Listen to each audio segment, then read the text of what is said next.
just going on a little bit more about the mission of the Commission on Arts and Humanities. So we were established in 1968 as an independent agency in the District of Columbia, and we use that to evaluate and initiate actions on matters relating to the arts and humanities, and we encourage programs and development of programs that promote progress in the arts and humanities. Going on a little bit about how we go on in our live session. So as I said before, if you in the chat, if you have any urgent questions, we'll cover many of the questions today, but if you have any urgent ones, please submit them in the chat and we will address them. So just going over a little bit about the PEF program overview. So we have three main goals, which is support for executing projects that promote arts and humanities activities to a diverse range of communities in DC. PEF encourages small, medium, or large projects that have a citywide impact, as well as those that present community-based projects that are based on geographic location, common interests, or shared identity. Projects may include concerts, visual art exhibits, literary readings, and festivals that feature dance, folk art, film, music, theater, and other arts and humanities activities. So the three main goals for PEF is to provide access to high quality arts and humanities experiences for all District of Columbia residents, increase quality of life by supporting a vibrant community identity through the arts and humanities, and stimulate the creative economy through investments in local artists and arts and humanities organizations.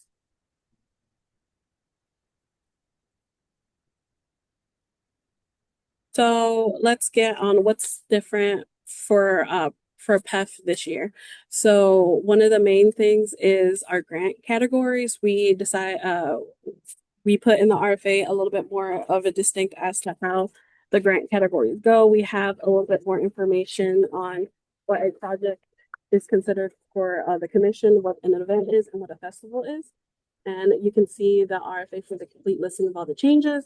Also, going off a little bit of what has changed within our organization as well. We are shifting into a highlighting culture and community in our organization. So that also came with some criteria changes within our RFA. So some of the examples is instead of having IDEA this for our RFAs, we're leaning more into community and culture. So an example of this is we're thinking about community impact, we're thinking about community access and how you're engaging with your respective communities and the greater DC communities.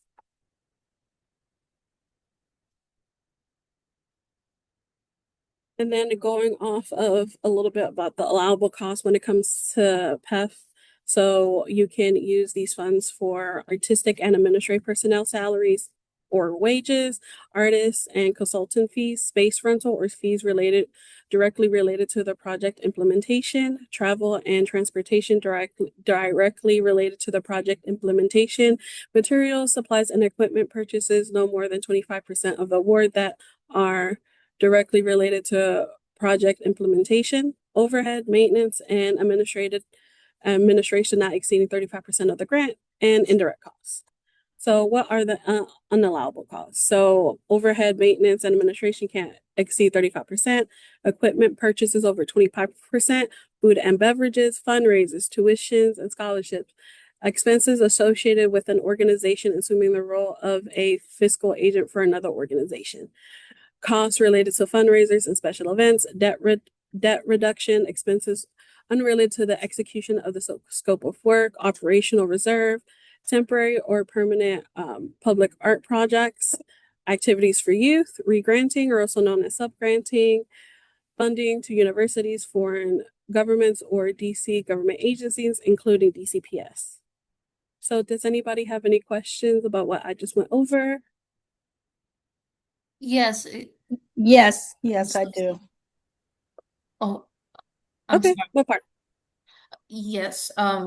I had a question. I wanted to know about the allowable costs. So would this basically be if if for my specific idea plan that I am formulating right now, I'm looking to move to have a building specifically in DC, educating women that have experienced domestic violence and abuse and homelessness. Would this grant cover that allowable cost since it is social impact based or mission based? Okay, so you're saying that you want that your project is to create for a facility, or am I, am I mistaken? Hello? Yes, I'm sorry, I couldn't hear you well. Okay. I was asking if your project would be to have a building, to find a Yes, building. yes. Okay, so so for PEF-O, that isn't necessarily that isn't considered a project, but if you are an organization, you can apply for one of our grants called capital projects. Would be something that would be around your lane if you are an arts and humanities based organization. Good morning. Thank you. Hmm. Hello? Yes. Hi. I- Is this Lucy I'm speaking to or the other Oh yeah, person? this is Lucy speaking. Hi, Sorry. yeah, I did have a question. I noticed on there you said that there were not allowable costs for youth. Can you elaborate on the ages that you're speaking of and what do you mean by youth? So when we are speaking on youth, we are speaking any direct programming that is for children and young adults. So that's anywhere from the ages of birth to I think it's 21 years old or 18. I think Okay. where from So these grants they're not allowable for under 21. no, it's not specifically for youth because we already have grant lines that are specifically for youth. So this one, if you are considering for PEF, you would also have to include other demographics, but it can't be specifically just for youth. Okay. Okay. Yeah. Okay, and then I do see a hand up from Michael. Yeah, good morning. Thanks for doing this.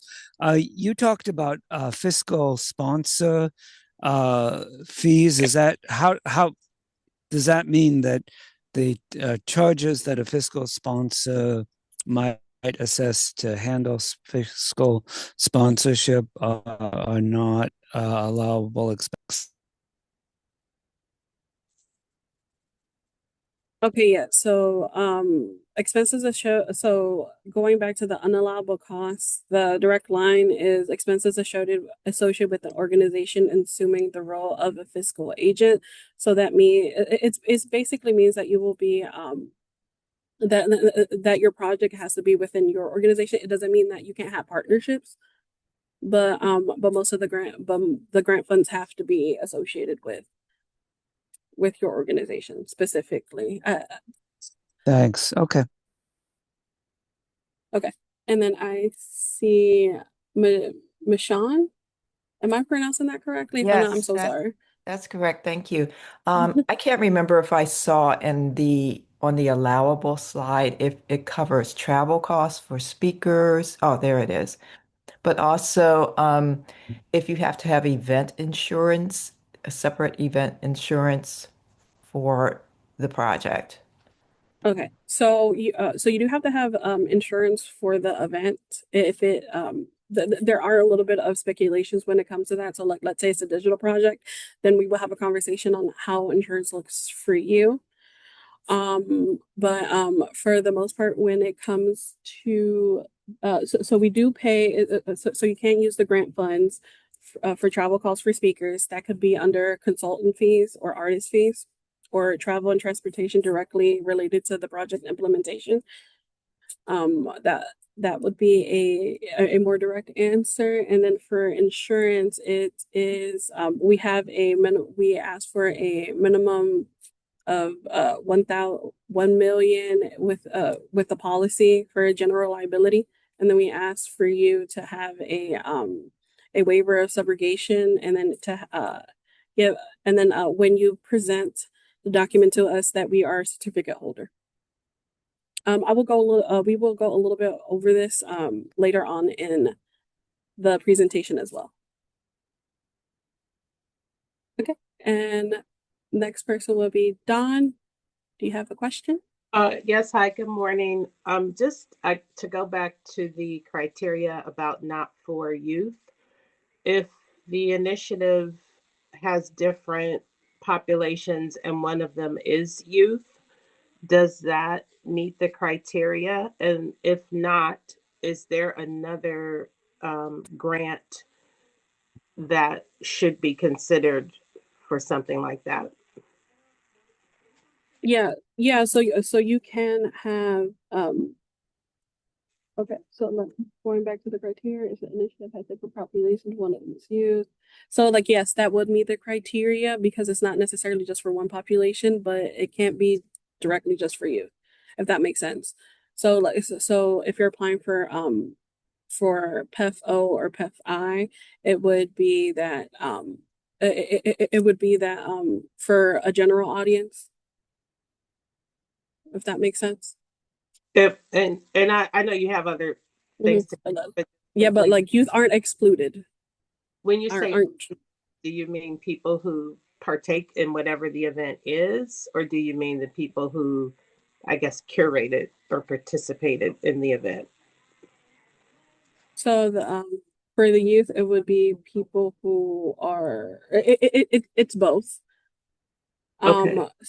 Yeah, so I guess like an easy example would be is if you have an open mic night, but the open mic night is specifically only for youth, we would like the mic night in general would be allowable, but if you are specifically looking for grant funds for the project of having a mic night for youth, that wouldn't be allowable. Oh, But okay. if youth come, then that's fine. Okay, got it. Thank you. Okay, and then Alexander. Yeah, hi. Thank you for doing this. So I just want to also ask about the not allowable expenses related to public art. So especially when you're seeking, when you're saying you want community art, community engagement, but then how do you thread the needle if you're doing a visual arts project with it being community engagement, and trying to create an artwork, even like, but needing it to be open to the public, but then not having it be a temporary public art project, I guess. Do you see what I'm saying? Yeah. So the reason why that we put temporary permanent art project is because we have another grant line, which is we have Art Bank and then we have sorry, so this one specifically I think would be if anyone else can chime in, please give me the grant line. But we have other grant lines that are specifically for temporary or public art projects. Got it. But if this is more like a researching and developing a new community art project, that should still be fine. Because it's not Yeah, actually doing like a temporary or like fixed public art project. that is correct. Understood. Thank you. And But could I ask you a second question? Sorry. Um, do you if you're doing programming and it primarily is in DC, but there's an interest in maybe in doing things more regionally as well, would that still be allowable? Would doing that as a part of the program be allowable as long as the funding only goes to the DC components, or is that not okay at all? So your project has to be in DC. So if you decide to do it regionally, you will only apply for the things that are specific to DC for your project, Got if it. But that that makes still would sense. be allowable. So like let's say like a third is if one half is in Maryland, one half is in DC, I'd be essentially able to say, hey, half the budget, is coming from this is we're seeking for the DC component of that budget. That's okay. Yes, as long as your program your organization does 50% of the programming in DC. Understood. Thank you so much. And if I could hop in here real quick. Hi, I'm one of the other grant managers. All of our public art and permanent or temporary structures would go through the public art programming. Specifically, it sounds close to the Public Art Building Communities grant, which I'm going to drop the link to just for interest's sake. But that would be, as Lucy said, prepping for a project would be okay, but one of our other department for public art covers a lot of those programs. Okay, yes. If nobody has any other questions, I'm just going to move on. Okay, so just going a little bit about, so we have a new grants portal this year. We have Submittable. It's a little bit different from our former grants portal. It used to be called Jungle Lasers, but we didn't call it. We just called it the grants portal. So the way that you go to our application from our website, which is dcarts.dc.gov, you go to the tab that says programs, you scroll all the way to where it says grants, and you scroll all the way down. And then as you see where it's highlighted, you select the grants application portal, and then in brackets, it says submittable, and that will take you directly to our link. If you have already applied for a project, if you have already applied for PEF or any other of the grant of any other part of our grant lines, you probably have received an email from Submittable saying that we created an account or that your information got transferred into that specific Submittable account, and you use that to log in. If you haven't, then you just create a new user name and login information. But please use the application link in our website because it takes you directly to the application. If you don't do it that way, it becomes a little bit complicated and you will have to find us. So it's just easy if you just go through our portal. Does anybody have questions on Submittable? Can you, Lucy, explain why the transition to Submittable? It was that we were looking to find a better grant profile, like a website that can cater to our growing needs. And our old grants portal had a lot of issues that needed to be worked on, basically. So so we are using Submittable to basically like help us in that sense for most of the problems that we have for our old grants portal they become a non-issue with Submittable. Okay. Hello. Hello. Yes, hi. This is Beverly Lindsay Johnson. How are you? I'm good, and you? I'm good. I'm good.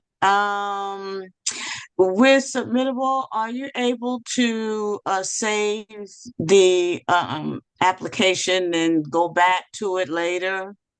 Yes, you can. Okay, good. Thanks. Okay, and then Michael, do you still have a question? Yeah, hi, thanks. Me again, sorry. With Submittable, do the images and other materials in the media viewer from the former Jungle Lasers platform, are they loaded up into Submittable, or do we have to we create that? Thanks. Okay, yeah. So from the former grants portal, the data that got transferred is just like numerical data for the most part. It's like the general information. We don't have any of like your application history for the most part, like their actual application questions, and then your images and stuff. We have to re-upload them as well. Another thing which I will get also into when speaking on the little bit of the nuance when it comes to Submittable is that in the old grants portal you can embed videos, but for Submittable you would have to upload them and make sure that they're uploaded and they're playable,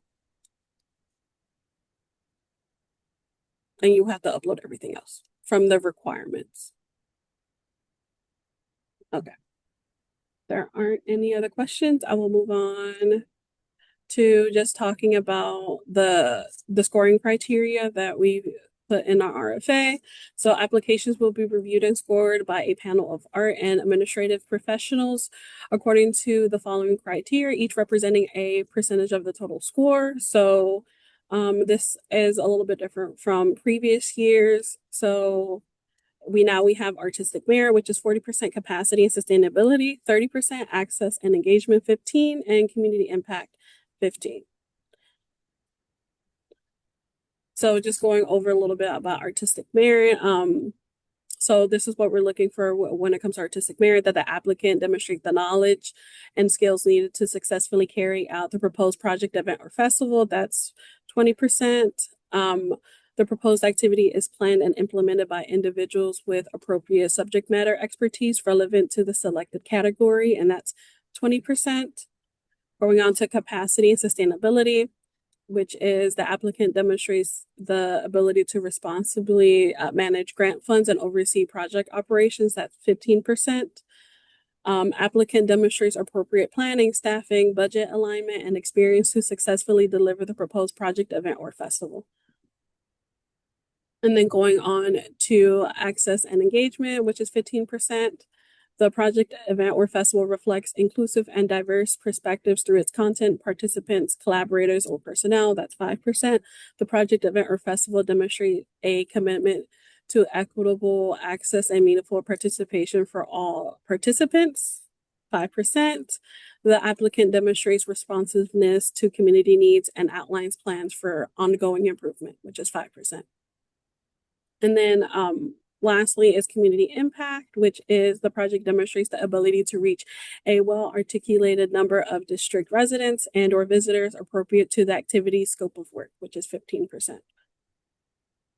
And then just going off a little bit about the application writing tips. So please keep a copy of the scoring criteria nearby when writing and to write the criteria. So like, please avoid buzzwords and hyperbole. If claims are made in the application, back them up with support materials and work samples. Ask someone outside of the organizations to read the narrative responses and give you feedback. Give the complete picture of your organization and its work. Use accurate data in your application when available and where appropriate. I think another tip that I can give you is to look at the application first, because I know that if this is your first time applying for a grant, especially like a project-based grant, looking at the RFA is a little bit more intimidating. So just looking at the application questions, trying to figure out, it was like, okay, this is how I can answer it, and then reflecting and then looking at the RFA and going on and looking at what is the actual criteria. Okay. Michael, do you have a question?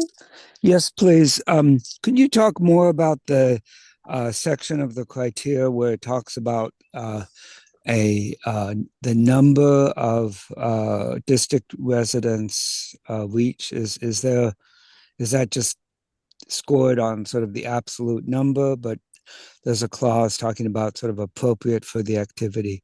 Do you have, just either for this grant or for the other grants in the commission's portfolio, do you have a feel for how that's being looked at? Thanks. Okay, I think this one, it goes a little bit on going on about our highlighting culture and community within our RFA, which is on page 7, which basically says that the CH encourages all applicants to demonstrate the commitment to our community-centered framework of equality, cultural awareness, universal access, and community engagement through the application process.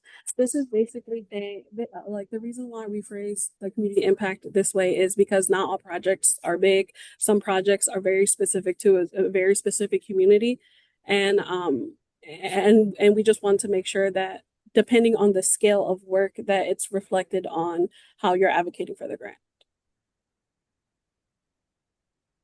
Thanks, appreciate it. Mm-hmm. Does anybody have any other questions about the criteria?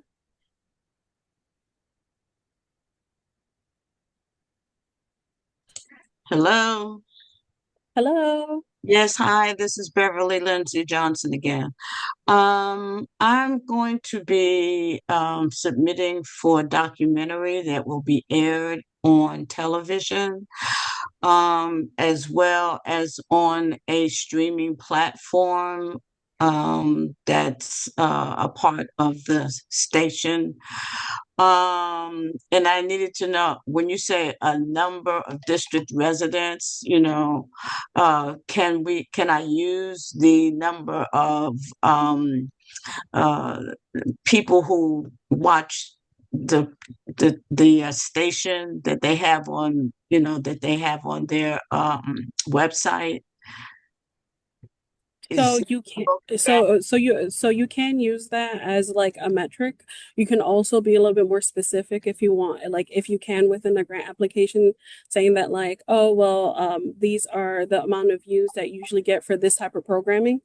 So this is the expected number of potential viewers and or district residents or visitors that are going to be interacting with my project event or festival. I don't know if I'll be able to get all that information from the station. I mean, basically, I can get a general listing of viewership. I don't know.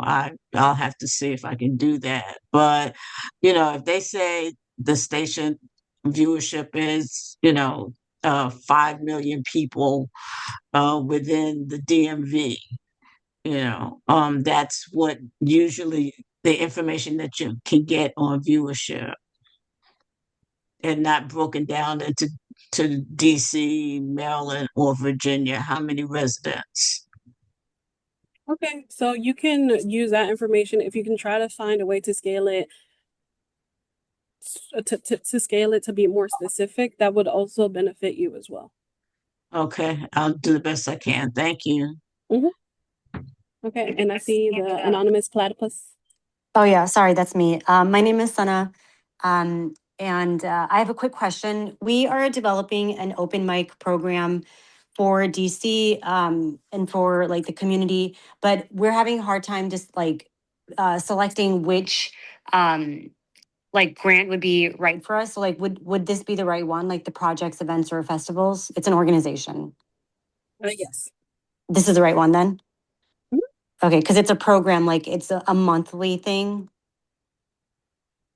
Yeah. So for our project events or festivals, it doesn't have to be a singular event Okay. or a singular time. If the project, the main requirement that we have is your project has to be completed within the fiscal year. So that's 365 days.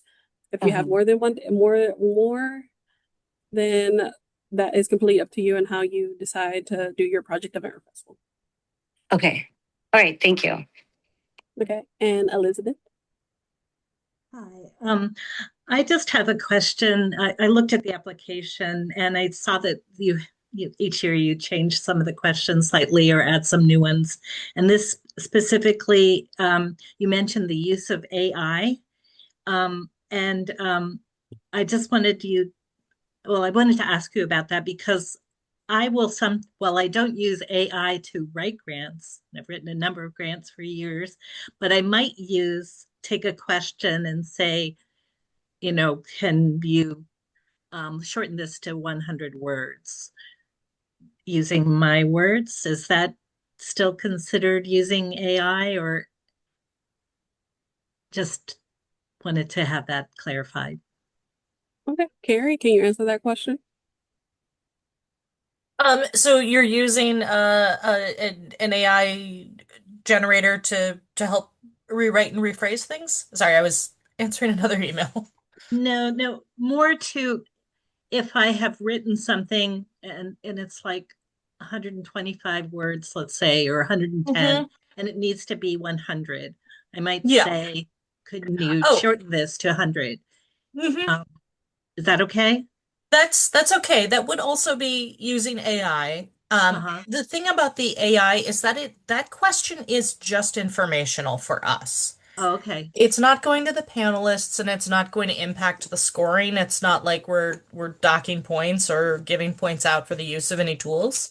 It's really an informational thing, Okay. because in part the use of AI is so new and we're trying to get a sense of how folks are using it.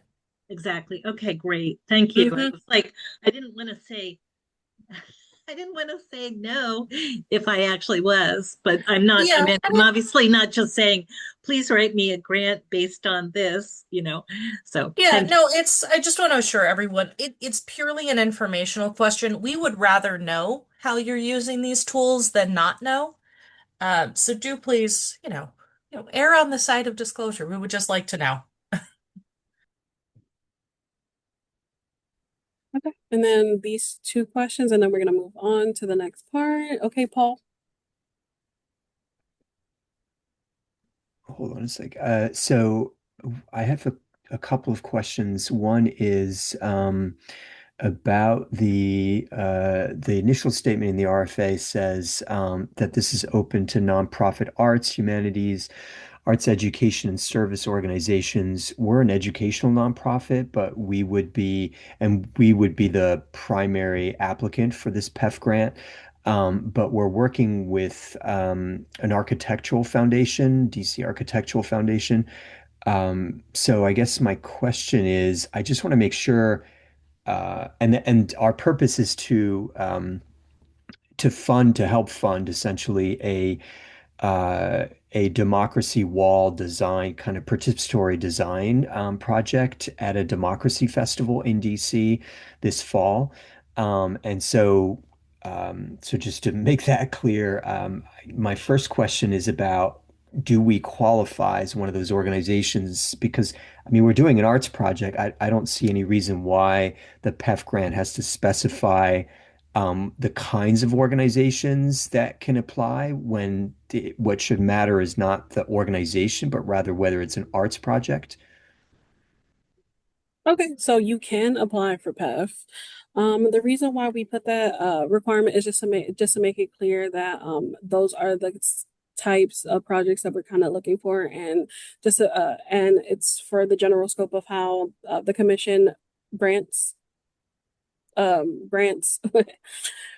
organizations for 501(c)(3)s. Okay. And so the second question is about the architects. The project, as I mentioned, is a democracy wall where we're going to be asking the public to kind of contribute to envisioning what the physical infrastructure of a more vibrant democracy looks like in the DC region, including DC. And we're asking architects to kind of help to curate the process for public contributions to this democracy wall. And so I just want to make sure that architects count because this is definitely a design kind of and a creative project, qualify as the artists or humanists. Yeah, I mean, I would also consider it closer to like humanities too, because you're kind of doing like a oral, like I mean, not oral history, like there's a little bit of a history component to it, a little bit of research when it comes. It's not so much history as it's definitely a creative process. So it's artistic in that sense. And then it involves design. So people are going to be drawing essentially and then writing to imagine particular components of a kind of vibrant democratic ecosystem in terms of physical infrastructure. Okay, I think that we would have to talk about that a little bit more offline, but Okay. I'm putting my email on the chat so that you can email me and then we can have a discussion on it. Okay. Okay. Thanks. And then again for Anonymous Platypus. Hi, thank you. I just have two questions. One, I know you can't be a fiscally sponsoring organization to be eligible, but what if you are a fiscally sponsored organization? Are you still eligible? Can you talk about that a little bit more? Sure. So we get our 501(c)(3) status through our fiscal sponsor.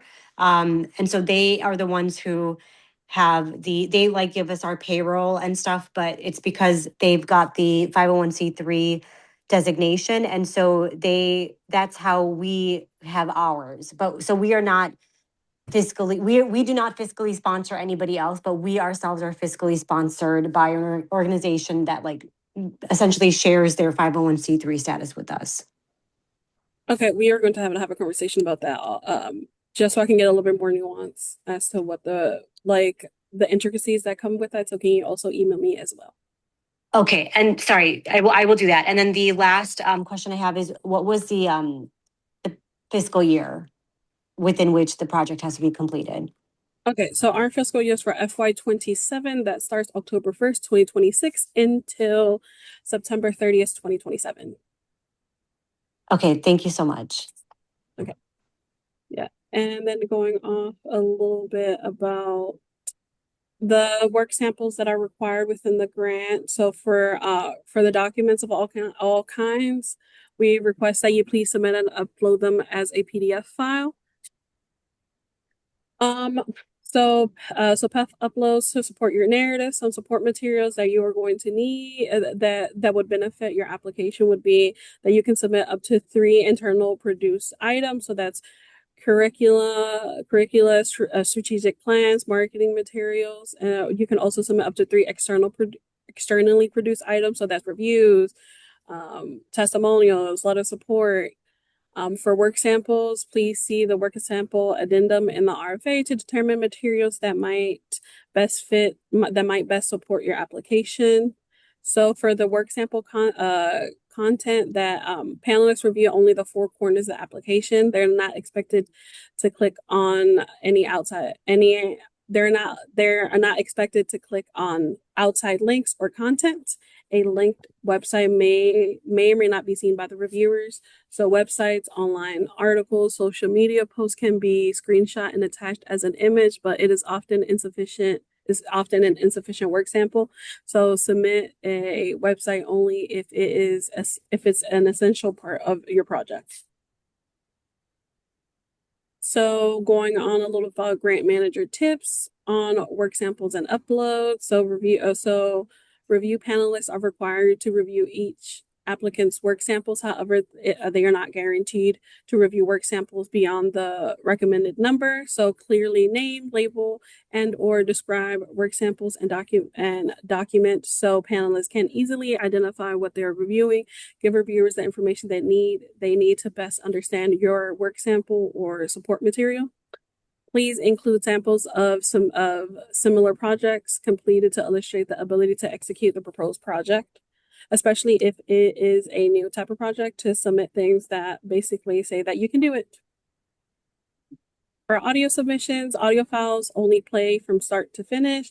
Panelists are unable to scan, rewind, or skip through the uploaded audio files for best results. Edit the audio clip to feature exactly where you want the applicant to review. So for audio submissions with visual components, consider submitting it as a video clip instead.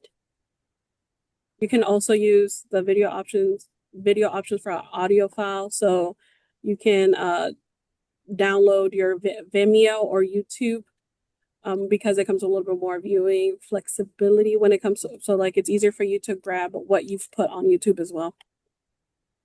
So for video submissions, highly edited commercial promotional videos are not recommended as work samples. You can submit the highest quality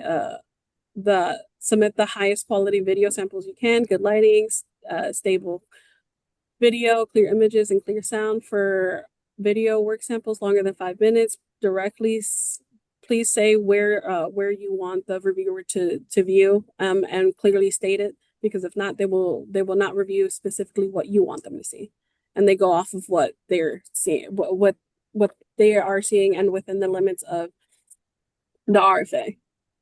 So screenshots, screen capture for online content. There are keyboard shortcuts on PCs, Macs, and Chromebooks for taking a screenshot. Save the screenshot as a PDF. The Snip and Sketch app is another option for capturing online content. Download any online reviews, articles, and programs and save them as a PDF. Does anybody have any questions about this before we go into our breakout sessions? Okay, Anonymous Platypus. Never mind. Sorry, that was a mistake. Okay. Diana? Yes, hi. Okay, I had a question for when you include marketing materials. Well, one of my budget lines would be to to do how to get someone to do it. But if I've done this before and I have like former examples of marketing materials, is that okay? Yes. Okay. And then I was a little confused. So are you saying if we're including video, we have to download it or we can provide the link? Okay, so for submittable, you would have to download it. Okay. And then okay, and then drop it into I looked at I logged into submittable, but I didn't like play around with it. And then drop it into the section. Yes. Okay. Okay. Oh, this is Michonne. I have a question about a work sample. We do a podcast, which we're starting to push out into more in-person events, Yeah. but we haven't started the video podcast part. So how would you submit? I mean, our primary samples would be audio only.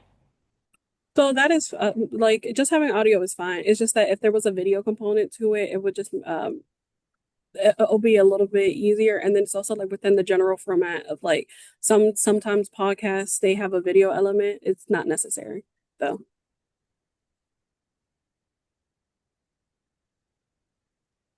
Hello, Lucy. Yes, Hi, Donna. good morning. I just have a quick question. It's not regarding that. Are these slides going to be available? Yes, Thank you. they That's will all I be. wanted to know. If you signed up within the Eventbrite link, I will send everyone both of the slides. Please, thank you. So yeah, just going off of right now. So this is where the session breaks off into projects, events, and festivals for individuals, and then for organizations. So if you are an individual, can you please raise your hand or put it if you do not know how to put it if you do not know how to raise your hand, can you put it in the chat so that we can put you in a breakout room?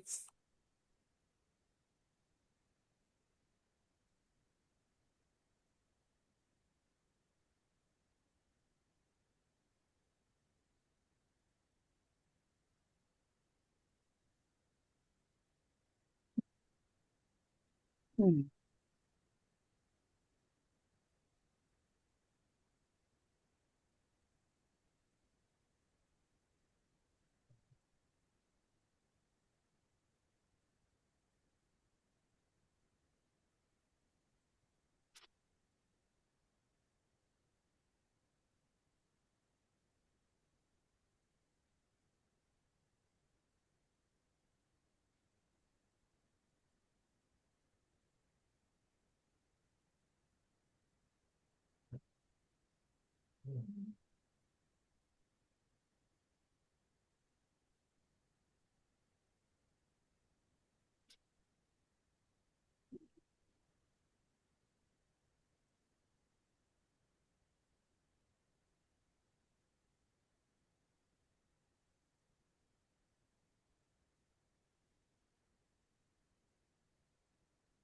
I am putting you to the meeting room, so please accept it so you can go.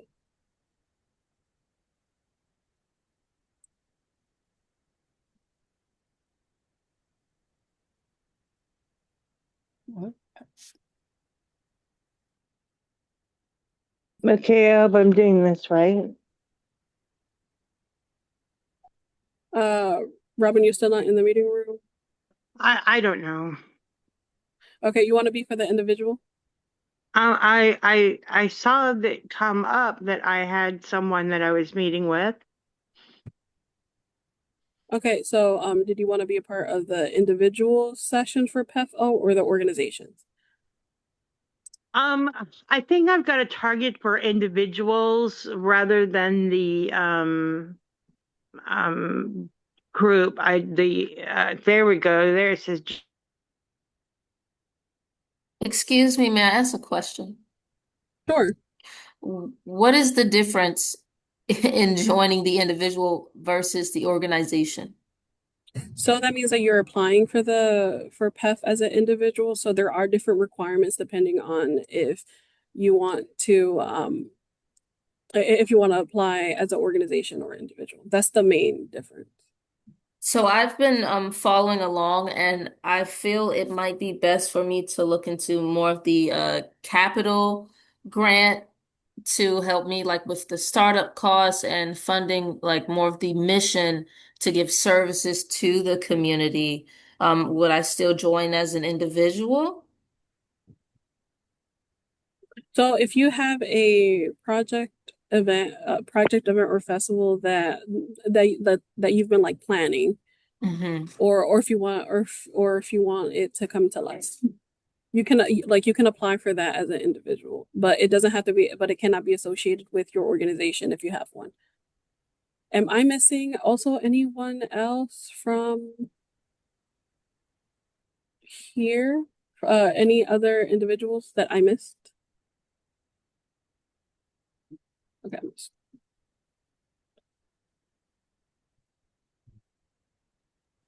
I gather organizations should stay in this breakout or this. Yes. Okay. Yes, all organizations have to stay with me. Okay, Chris, you are individual. I'm so sorry you do not want to be here. Okay, Aubrey is not an individual. Any other individuals? Please speak now, or you will get the wrong presentation. Okay. Don, are you an individual or organization?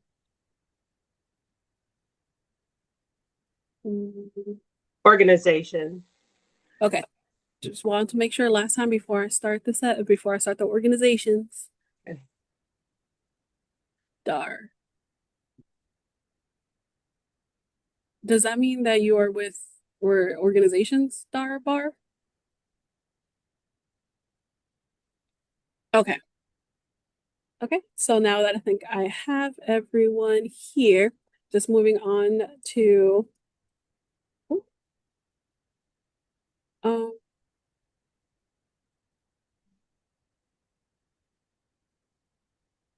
sorry about that. I don't know what happened. But going on to the eligibility requirements for organizations. So some of the main ones is you have to be incorporated as a nonprofit under the 501c3 dated at least 1 year prior to the application deadline. You must demonstrate that 100% of the project deliverables occur in DC. You must register and comply with all the regulatory requirements of the following agencies. So the Department of Consumer and Regulatory Affairs, DC Chief Financial Officer, Office of Tax and Revenue, the Office of the Department of Employment Services, DC United States Internal Revenue Services as well. You also have to be in good standing with the CAH. You must have an active board of directors. You must be headquartered and have a principal office located in the District of Columbia, demonstrated by the address on the organization's official 990 form. So just as a note, the CAH does not allow post office boxes and addresses of a board member or volunteers as evidence of a primary business address. So going over a little bit about the requirements. So organizations awarded funds in FY27 general operating support generalists and service organizations are prohibited from receiving grants from PEF. So that basically means that if you are also applying for GOS, if it's the generalist or service organizations, if you apply to both GOS and PEF, you would have to choose which grant that you might want. But we do have one caveat is if you have never been awarded by the commission and you also are a arts and humanities organization, you can apply for capacity building. And if you apply for capacity building and get awarded both capacity building and PEF, you are able to receive both of the grant funds. Applicants are prohibited from submitting applications for projects that feature temporary or permanent public art. Applicants are prohibited from submitting applications for projects that provide activities for children or youth. Eligible projects by individuals are projects that work independently of the applicant's affiliated organization. That one is just general for both. If awarded, all applicants are required to purchase liability insurance within 30 days of the award notification. You must obtain a certification of citywide clean hands, proposed planning and implementation fully carried out in the District of Columbia. These are some of the very specific festival requirements. So festivals may apply if they meet the following. Anticipated festival numbers must align with the district mandated guidelines for public gatherings. Programming must comprise of a minimum of 6 hours. Programs must be publicly advertised and open to the general public. The festival may not be a block party, fundraiser, or charity benefit.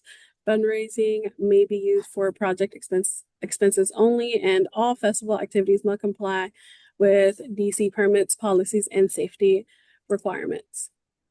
So just going over a little bit of what the required documents for PEF-O, which is you would need the certificate of clean hands.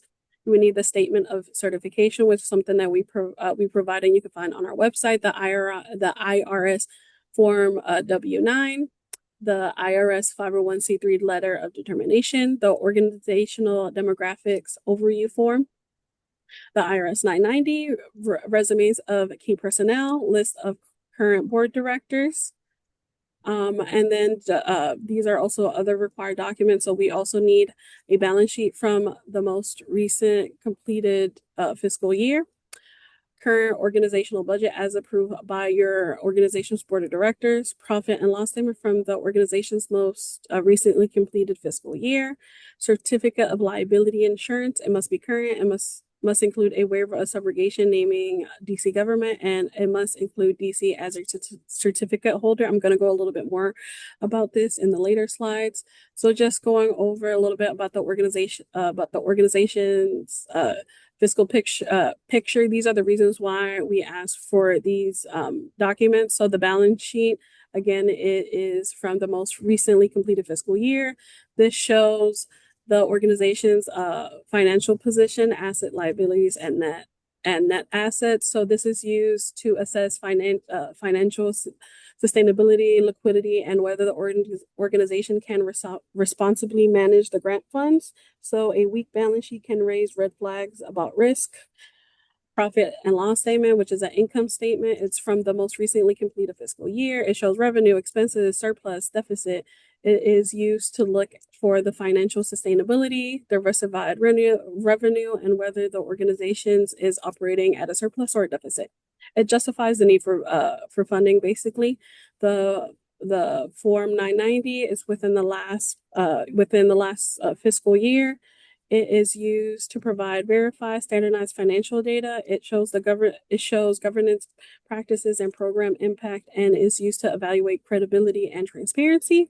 Then going on about the organization, the organizational budget, it has to be the last one that was approved by your board of directors. It can be from current to future fiscal year. It's the financial plan. It's the financial plan showing projected revenue and expenses. This is used to see how the grant fits into the organization's overall plan, whether the budget is realistic, and how the funds will be allocated across other programs.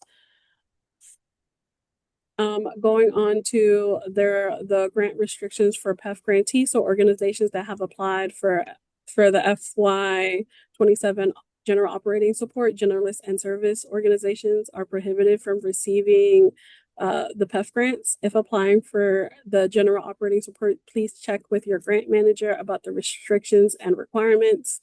The scope of work presented in the GOS application may not be duplicated by a project grant.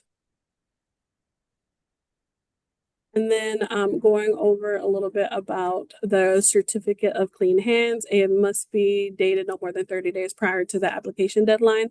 So you can apply on mytax.dc.gov.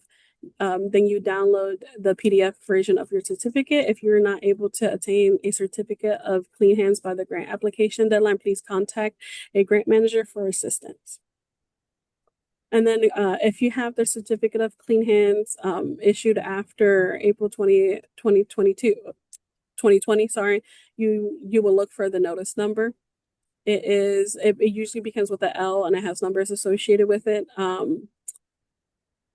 This is one of the things that we are asking in the application if you can provide. So you would go to mytaxdc.gov mytaxdc.dc.gov. You click on validate a certificate of clean hands. You follow the prompts, and it should lead you to get the PDF version of the clean hands. And then the other thing that we require is a statement of certification. So when you fill this out, this is the statement certification is basically used as who is a point of contact when it comes to associating anything with the grant if you get awarded. So you will fill out the first page with your organization and information, and then you will also fill out the last page, which also has a signature. The signature must be ink or verified e-signature, not in a script font. Typed in name or signature like font will be accepted. And all the information on this document must match the W-9 and grant application. But it also has some any addresses used within the application must match. So it must match your insurance, your clean hands, your 990 usually, things like that. So, and then going on a little bit about the certificate of liability insurance. So we specifically asked for the accord form of the certificate of liability insurance. And we asked that in the description of operations box, it should include the following language: the government of the District of Columbia and its officers, employees, agents, and volunteers are named as additionally insured. You can ask your insurer to include or send a written waiver of subrogation against the government of the District of Columbia and its officers, employees, agents, volunteers, contractors, or subcontractors. And then also we ask that in the certificate holder box, it includes this District of Columbia, the Commission of Arts and Humanities, our address, and in attention, you will put your grant manager's name, or if you're applying right now, you don't have to include your grant manager's name. And then we also ask for the IRS form W-9. It has to be the most updated version. So right now, the most updated version is the March 2024 version. You would include the name. The name must match your name on the grant portal, diffs, and any other application documents. So please check the correct box in section 3. So you would so you can either do since we're an organization, you will not do individual or sole proprietor. You can do most organizations put other, but it is up to you, how you decide to fill out section 3. You must include the address. So it must be in the District of Columbia. It must match your address in all the application portals, and the PO boxes are not accepted in the W-9 form. So you would either put your IEN number, or if anyone here still wants to apply as an individual, you would put in your social security number in that section as well. Again, the signature must be ink, or it must be a verified e-signature. No font script will be accepted, and this will have to be saved as a W-9. So all of these forms are fillable, and they have a fillable copy at dcarts.dc.gov. So just going over a little bit about the tips when it comes to documents. So for the statement of certification, do fill a new statement of certification for each grant application. Don't reuse the old file from a prior grant application. For e-signatures, and investigate available tools for your organization, DocuSign, Adobe, and there's other free tools that you can use to do an e-signature. A certificate of insurance as your grant manager for a sample of the accord form that includes the necessary language and placement required by the District of Columbia. You can send this to your insurance representative to demonstrate what you actually need. For the certificate of clean hands, your grant manager is required to check your organizational status multiple times throughout the grant cycle. Please contact the Office of Taxation and Revenue if your status comes up non-compliant. PDFs, upload all the documents in PDFs. There are scanning apps. There are notes apps on iPhones that allow you to scan and save things as PDF. There are free online tools for converting JPEGs and other file types into PDFs. Does anybody have questions on this? I know I went a little bit fast.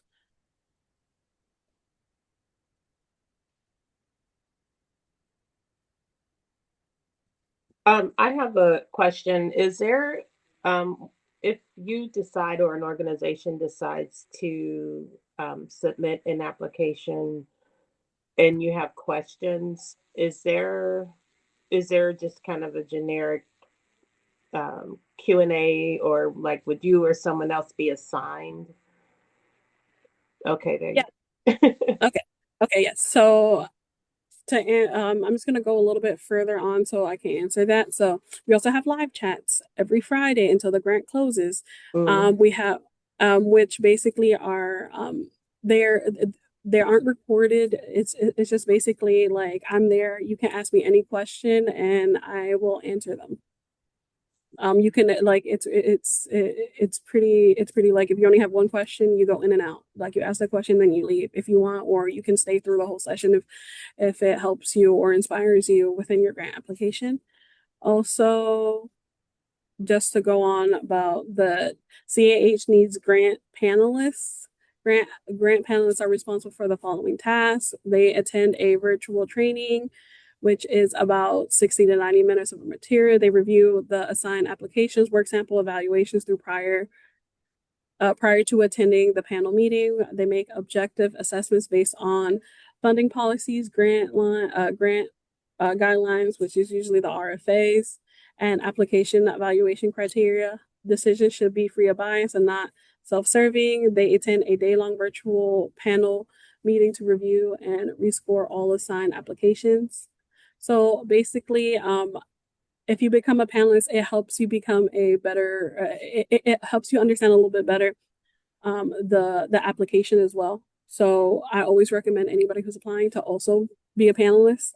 If you are applying as an organization, you can always panel for individuals. If you are an individual, you can always panel for organizations. It gives you a better idea as to like how other people are answering the questions, how other people approach the application as well, and it might help you for future years. So just going on, so like the time commitment is about 3 to 4 weeks to review a maximum of 25 to 30 applications. This is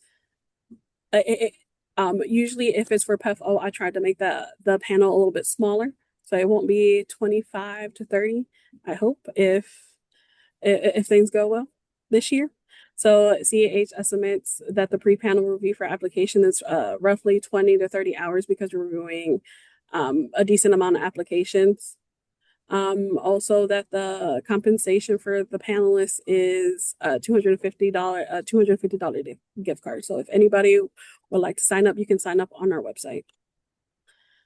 The application closes May 22nd, 2026 at 5 p.m. So any incomplete or late applications or applications that do not follow the instructions and guidelines will be deemed ineligible for review and funding. Prospective applicants should read through the request for applications completely before submitting the application. Applicants must be up to date with reporting requirements for prior CAH grants.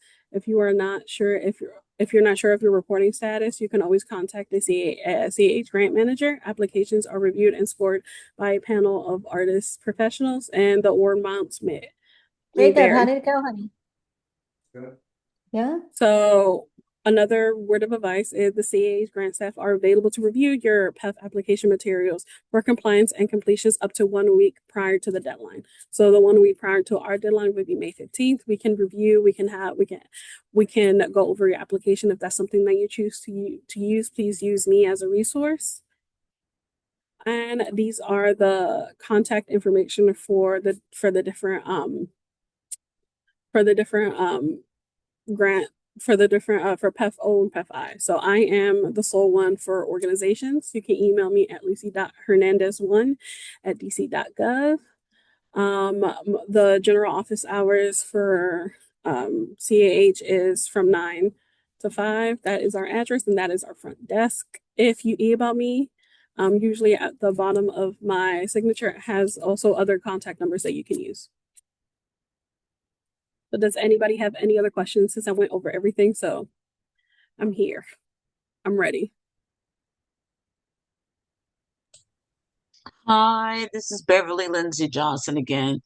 On the insurance, what is the timeline, for the policy? I mean, if you have a policy now and it expires, let's say in January, are you saying, do you have to uh, uh, change the date on the policy now, or if if you are awarded? If you're not awarded, then I don't see why you need to change the policy. But if you are awarded, I can understand that, and that would be from the time that uh the grant is awarded, to the expiration date of the grant. Okay, yeah. So let's say that you are awarded and you already have insurance. Um, so if you already have insurance and the expiration date isn't near us yet, so let's say that you said, like, just using your example, that your insurance expires in January, you got awarded in October.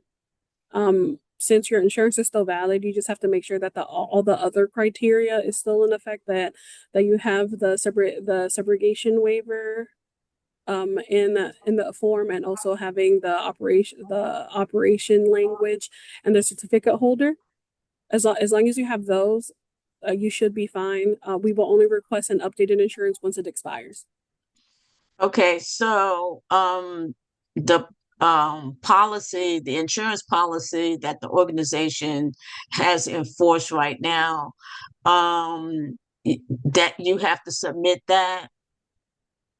Yes. So, but let's say that you have a smaller organization and you don't necessarily meet the requirements of the insurance. You can provide us with quotes in the meantime. It only becomes an issue, or something that we need if you get awarded. But for now, if you do a quote, that would also Okay. be Okay. valid. Okay, I think I have it. Mhm. Okay. Any other questions?